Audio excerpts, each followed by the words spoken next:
gamers are coming after Nintendo. They're actually suing them. And I could say that because it is more than one gamer. It's actually two of them. And this is sort of a follow-up to a video where I'd taken a look at Nintendo suing the US government, alongside of though more than 1,000 other companies that were doing it, because it had to do with the ruling that had happened when it came to tariffs and the way that they were implemented. The problem though with all of that is that while the process was found to be unlawful, there was no exit strategy that was proposed. They just kind of left it there, a cliffhanger, if you will. So, what did the US government have to do after being sued by more than 1,000 companies over this?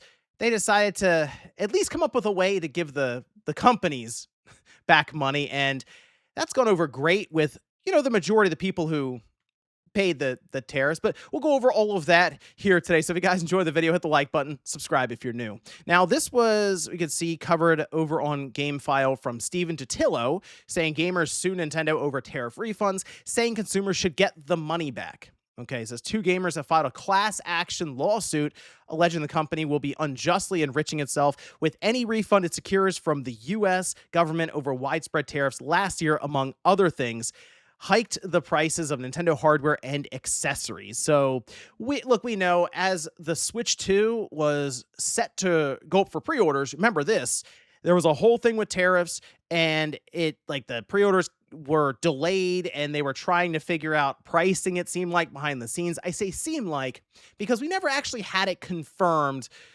maybe what the original price of the Switch 2 was. I do see that $450 price though, the baseline price, and I kind of feel like $399 was going to be the target, and they moved it up to $450 because of as these companies will say, with price increases like world economic challenges, or there's all kinds of different phrases they can use to avoid saying specifically inflation or tariffs or whatever, right? Like they try to be very, very general about this.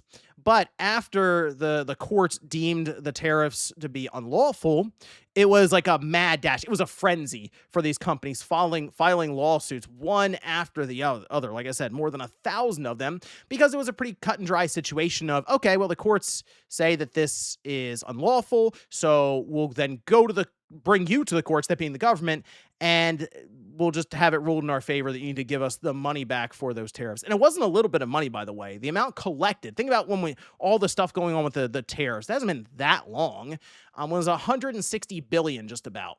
Tariffs aren't new, by the way. They've been around forever, like a long time. So I think people see this and go, well, tariffs are new and they've never dealt with this. No, they have. It's just the amounts recently that were going around was crazy. It would shift on a dime, and for some regions it was more aggressive than others based on what was coming into the US, and it was a whole thing. It was all over the place, right? It was very disorganized, to say the least. But now that we've kind of come back around here with that money being refunded, it's kind of just going back to the companies. And I mean, most people now, I think, look around and see the amount of the pricing for a lot of things. We talk about gaming mostly, and a lot of price increases there. Gaming now more than ever is very, very expensive, just about across the board. And you can make arguments based on what people were paying for items back in the 90s or something. You get the old scans of the hardware in the games. But when you look at where we are right now with the cost of systems specifically, it is the most expensive we've ever seen, especially for, say, the PS5 or the Xbox Series, year 6 of the hardware. And for Nintendo, this is the most expensive system with the Switch 2 that they've ever released.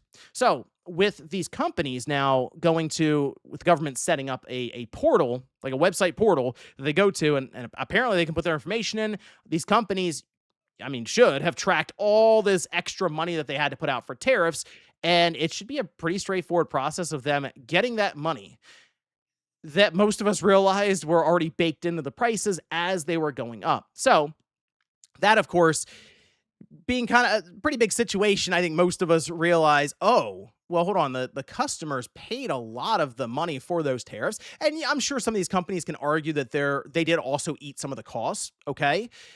But a lot of the money that they took in, that were extra on top for the tariffs, are just going to go right back on their balance sheet after what'll probably be a pretty quick and straightforward transfer from the US government. So you're going to see, I think, more and more of these class action lawsuits popping up. Now, so for example, FedEx and UPS, as pointed out here by GameFile, are also going through it. And I mean, that makes a lot of sense with tariffs, shipping, everything kind of going through customs, and it was getting kind of ridiculous. I saw people posting some massive bills that were due at like the port of entry when these things were coming in from different countries, of course based on the country of origin. I mean, some of the amounts that were being posted were like 30 to 40% of that item's value, and if you didn't pay it, they either destroyed it or they sent it back, or you just didn't get it. Like they didn't hold it forever either. So it was again, it was a very disorganized situation with this. So naturally, yeah, you're going to go to FedEx and UPS because of all the shipping that was happening and them getting all this additional revenue from that when they get this refunded. You feel like, yeah, they would probably have to send it. You would expect them to send it back to the customer base, but that doesn't seem to be happening. And I mean, I would be shocked if any of these companies figured this out. Now, apparently some are working out ways to get the money back to customers, but with a class action lawsuit like this for Nintendo, I feel like there's going to be a lot of plausible deniability from Nintendo as to, well, we didn't actually raise the price of the system. Like, there's no real proof that they did. We're kind of just speculating on what it may have been in terms of that original price. And they, at least for this lawsuit, they were pointing out times where Nintendo referenced tariff. So one in particular was with investors, and as we know with investors in Nintendo is they're very straightforward with them. Sometimes they are very roundabouts, they don't give anything away, but they can't lie to the investors. So there was a question that was asked. This was March 2025 for this fiscal briefing here when it was posted, where they did ask about the tariffs.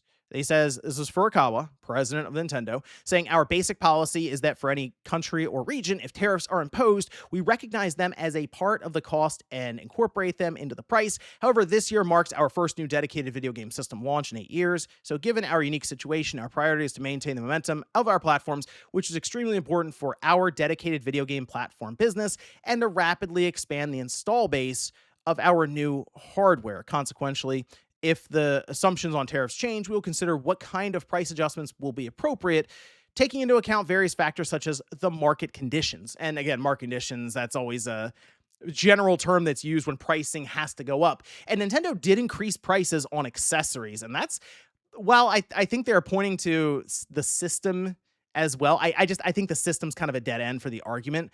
But we saw just very upfront, they were like, hey, prices are going up for all these accessories. And it was like the Pro controller, the Joy-Cons, all this stuff did jump like 10 to 15, even 20%. And I think when you look at the margins on accessories and at times where they're manufactured, yeah, that would probably be your best bet in terms of the argument. But then it comes down to, how would Nintendo, there was a process. How does Nintendo determine who paid what? And I think that's the more annoying thing about this, is it's very clear that people paid more money than they probably should have for a lot of this stuff due to tariffs and changing economic climates or conditions or what have you. But it's very difficult to catalog who paid what, right? And that is, I think so the thing is, the government doesn't want to figure that out, right? They're like, oh, we can easily give it back to the companies because they've been tracking, and you're not dealing with potentially hundreds of millions of people. I mean, tens of millions of people, obviously, but like potentially more based on all these companies that would be involved. So they don't have to figure that out. And then the companies probably don't want to figure it out either. So I'm kind of thinking they go a more roundabout way. And I'll just speak for Nintendo in this case, but you can, I guess, correlate it or transfer it over to other companies and what they may try. So with Nintendo, if they really wanted to do something, right, for the people out there, the gamers, again, not that I'm necessarily expecting it, because big corporation make money. It's very straightforward in their mind what they have to do here. But I think if you expect anything from Nintendo, maybe they do the situation of you pick a game and you get it for free. And again, that's like, oh, well, I'd rather have the money back. Yes. But they've done this before where they had to lower a price on the 3DS very, very quickly. And that's kind of a situation of, yeah, we probably could have sold it at this amount at launch, but we wanted to make X amount of dollars on top of it. So instead, we're going to do the ambassador program. we'll just give you Game Boy Advance games, and no one else gets them, by the way. It's like just for this specific 3DS system that was bought around the time of launch. So could they do something where you log into your system on the Switch 2, you prove that you had purchased it? I mean, really, the first 6 or 7 months now, but you prove that you purchased it, and you get 1 or 2 free games. You pick them off the eShop, and it just gets added to your account. I guess that's something, but that's just the situation we're in right now, and why this whole thing was just disastrous is because once that court ruling came in, it was just chaos at that time, and no one knows how to even work to refund the money back to the people who paid it in the first place. So what does that mean? It means that the regular people, like you, me, everyone watching, this is gonna get the short end of the stick. And man, the thing I gotta give to Gen Z and millennials, they are just speed running like economic challenge after economic challenge after economic challenge. It's like, oh, here comes the pandemic. Okay, now we're just rolling into the whole tariff stuff. Oh, and now we're going into AI with the RAM crunch and the job market. It's like, man, millennials and Gen Z, whew, they put that on like nightmare difficulty in the last 10 years for life. But let me know what you guys think about this one down below in the comments. And let me know if you have any ideas. How should these companies go about getting money back to the people who actually paid the inflated prices, as opposed to $160 billion going back on the balance sheet total for all these companies in the US? Thanks guys for watching, and I'll see you next time.